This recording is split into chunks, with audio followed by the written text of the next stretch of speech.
بسم اللہ الرحمن الرحیم. محترم ناظرین، ہمارے ساتھ آج موجود ہیں بہت ہی قابل احترام، بہت ہی محترم ایڈوکیٹ سعد خان، ایڈوکیٹ ہائی کورٹ. آج ہم دو ٹاپکس پہ بات کرنا چاہیں گے، سر سے اس پہ رہنمائی لیں گے. ایک ٹاپک جو بہت اہم ہے کہ کورٹس میں کیسز اتنے لمبے کیوں چلتے ہیں، نمبر 1. نمبر 2، جو ڈیجیٹلائزیشن آف جوڈیشل ریکارڈ ہے یا جوڈیشل لٹیگیشن ہے، وہ کیوں کرنی ہوتی ہے اور ہم اس طرف کیوں موو آن نہیں کرتے. آئیے ان دو باتوں پہ سر سے رہنمائی لیتے ہیں.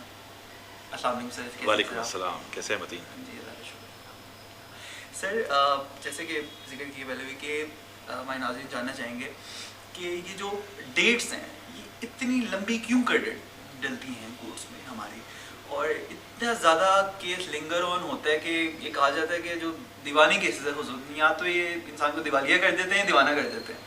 تو کیوں کر ایسے ہے کہ ٹھیک بات ہے. اصل میں بات یہ ہے کہ ہم بھی چاہتے ہیں کہ اس دیوانگی میں ہم کوئی سینٹی کی بات کر سکیں، اور یہ شاید اکٹھے ہونے کا اور آپ کے سوال کا مقصد بھی یہ ہے کہ یہ جو دیوانگی ہر طرف ہوئی ہوئی ہے کہ دیوانی مقدمات نے دیوانہ کر دیا ہے، اس جنون کی حالت میں ہم کوئی خیرت کی بات کر سکیں، ہم کوئی عقل کی بات کر سکیں، کوئی دلیل کی بات کر سکیں، کوئی منطق کی بات کر سکیں. اور میں یہ سمجھتا ہوں کہ اب تو یہ بات اتنی معیوب ہو گئی ہے اور اتنی مشہور ہو گئی ہے کہ فلموں کے ڈائلاگ بن گئے کہ تاریخ پہ تاریخ، تاریخ پہ تاریخ ملتی چلی جا رہی ہے لیکن فیصلہ نہیں ہو رہا.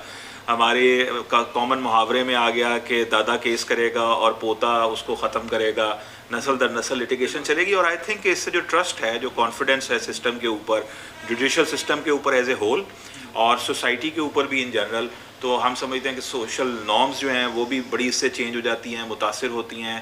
کیونکہ جس ملک میں انصاف نہیں ہوتا، جس معاشرے میں انصاف نہیں ہوتا، وہاں پہ معاشرتی روایات، معاشرتی قدریں، پورا اس کا تہذیبی پیٹرن جو ہے وہ دھرم بھرم ہو کے رہ جاتا ہے. انصاف وہ بنیاد ہوتی ہے جس پہ معاشرے آرڈر لیتے ہیں، ان کے اندر پھر بعد میں پیس قائم ہوتا ہے. تو میں سمجھتا ہوں کہ یہی وجہ ہے، یہی وہ تھرسٹ ہے، یہی وہ بیس ہے جس سے آپ کا سوال اٹھ رہا ہے کہ ہم کس طرح سے اس کے اوپر قابو پا سکتے ہیں، اس کو بہتر کر سکتے ہیں. دیکھیں، سب سے پہلی بات یہ کہ ایک مشہور مقولہ انگلش زبان میں ہے کہ ویر ایور دیر از اے ول دیر از اے وے. ایسا کبھی ہو نہیں سکتا کہ کوئی ایسا مسئلہ ہو جس کا حل نہ ہو. ایسا نہیں ہو سکتا کہ آپ کا ارادہ ہو اور آپ کو اس کا حل نہ ملے. جس دن ہم یہ ارادہ کر لیں گے کہ ہم نے اس معاملے کے اندر بہتری لانی ہے، یہ بہتری آ جائے گی. It's not a difficult thing, it's not a rocket science. دنیا بھر میں یہ چیزیں ہو رہی ہیں اور اس کو ہم بہتر کر سکتے ہیں. سب سے پہلی چیز یہ ہے کہ جو ڈیٹس کے حوالے سے وہ یہ کہ اس وقت ناظرین کو یہ پتہ ہونا چاہیے کہ ڈیٹس میں پرابلم کیا ہے. پرابلم یہ ہے کہ ایک کیس ہے جس میں آپ کو سول مقدمے میں 2 ڈیٹس ملتی ہیں ایک مہینے کے اندر. اگر آپ بہت کوئی ریکویسٹ بھی کریں گے تو 3 ڈیٹس پڑ جائیں گی، لیکن 2 ڈیٹس پڑتی ہیں. اگر 2 ڈیٹس پڑتی ہیں تو سمپل میتھمیٹکس ہے، اور میتھمیٹکس یہ ہے کہ آپ 2 ڈیٹیں ایک مہینے میں لیتے ہیں تو 12 مہینوں میں 24 ڈیٹیں لیتے ہیں. اگر آپ 24 ڈیٹیں ایک سال میں آپ کو ملتی ہیں تو آپ کو پتہ ہے 2 مہینے تو چھٹی ہوتی ہے کورٹس کی. اگر 2 مہینے کورٹس میں چھٹی ہوتی ہے تو 4 ڈیٹیں یہ نکل گئیں. 24 ڈیٹوں میں سے جیسے ہی 4 ڈیٹیں نکلیں تو 20 ڈیٹس رہ گئیں. ان 20 ڈیٹس میں کبھی مخالف وکیل نہیں آیا تو کبھی جج صاحب رخصت پہ چلے گئے، تو اگر 4 ڈیٹیں اور نکال دیں تو 16 ڈیٹس رہ گئیں. اب ان 16 ڈیٹس میں اگر آپ نے کچھ کام آپ کے کرنے کے ہیں، کچھ کام مخالف وکیل کی ڈیوٹیز ہیں، اگر وہ مخالف ڈیوٹی جو وکیل کی ہے وہ نہیں کی ہے اس نے یا آپ نے نہیں کی ہے، تو ان 16 ڈیٹوں میں سے بھی کہیں 4-5 ڈیٹس ضائع ہو گئی. تو ایفیکٹیولی 8, 10 یا 12 ڈیٹس ہوتی ہیں جن پہ کوئی ایفیکٹیو ورکنگ ہو رہی ہوتی ہے. اب آپ مجھے بتائیں کہ یہ کیسے ہو سکتا ہے کہ آپ کے پاس پورے سال میں ایفیکٹیو working day on a case 8 یا 10 ہوں اور وہ کیس اپنے منطقی انجام پہ جلدی پہنچ جائے، اس میں انصاف جلدی ہو جائے اور وہ انصاف جو ہے وہ آپ کو مل بھی جائے. تو یہ ایک بڑا مشکل ہو جاتا ہے. اور پھر اوبیسلی کورٹس جو ہیں وہ بھی چاہتی ہیں کہ کہیں ہم سے بے انصافی نہ ہو جائے، جلد بازی نہ ہو جائے. اس پہ محاورے بنے ہوئے ہیں، کہتے ہیں جی justice delayed is the justice denied. یہ بڑا مشہور مقولہ تھا کہ انصاف میں دیری ہوئی تو سمجھیں کہ انصاف نہیں ملا. لیکن دوسری طرف یہ بھی مقولہ ہے کہ جسٹس راشڈ از جسٹس کرش یا جسٹس ہریڈ از جسٹس بریڈ. اب ہم کیا کریں؟ اب دونوں سائڈ کے اوپر پرنسپلز ہیں، کورٹس کے آگے سر تسلیم خم ہے. اگر کورٹس اس کے اوپر کوئی ویو پوائنٹ دیتی ہیں وہ اپنے طرح سے ٹھیک کہہ رہی ہوتی ہیں کہ ہم نے ہر چیز کو دیکھ کے فیصلہ کرنا ہے نا. یہ یہاں پہ ہم نے نی جرک ریئیکشن تو نہیں کرنا، ہم ریکارڈ دیکھیں گے، وٹنسز دیکھیں گے، کیس کو سنیں گے، پھر فیصلہ کریں گے.